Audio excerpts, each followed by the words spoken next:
Last night, I preached on John 3:16, and the people here said it all together. For God so loved the world that he gave his only begotten Son, that whosoever believeth in him should not perish but have everlasting life. And last night, more than 1,700 people came and made their commitment to Christ. A few weeks ago,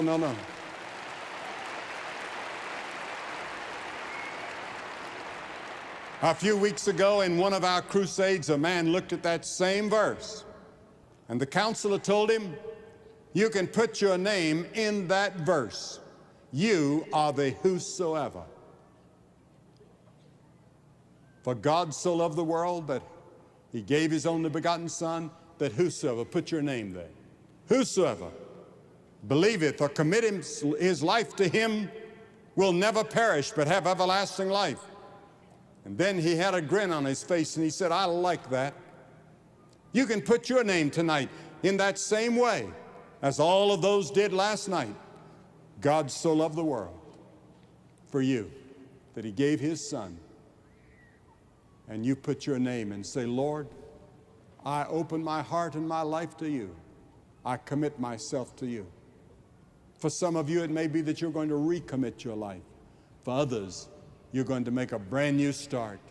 You want to be sure how you stand before God tonight. I'm going to ask you to do what we saw those people do last night, and we've seen people in every continent of the world do. And more than 70 countries we've seen people do what I'm asking you to do. I'm going to ask you to get up out of your seat, hundreds of you, and say tonight, I want to serve Christ, I want to follow Christ, I want to receive Christ. I want to come to the cross. I want to put my confidence and my trust in him. I want my sins forgiven. I want to know I'm going to heaven. I want to be sure that Christ lives in my heart. And after you've all come, I'm going to say a word to you and have a prayer with you.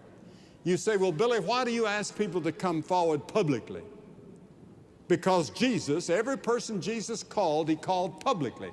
And he said, if you're not willing to acknowledge me before men, I'll not acknowledge you before my Father which is in heaven. There's something about coming forward publicly and taking a stand in public that makes it count. I'm going to ask you, if you come from that gallery up on top, it's going to take you 2 or 3 minutes, so start now. And I'm going to ask that no one leave the stadium, please. This is the holy moment. And God is speaking to you wherever you are. And if you're with friends or relatives, they'll wait on you. If you've come in a bus, they'll wait on you. And after you've all come, I'll say a word to you, have a prayer with you, give you some literature to help you in your Christian life. Or you can bring your friend with you, but just get up and come quickly. Hundreds of you. Back over here, over there, upstairs. You may be in the choir and God has spoken to you even though you're in the choir. You may be a Sunday school teacher. You may be a leader in your church, but God has spoken to you about your need of Christ. You get up and come.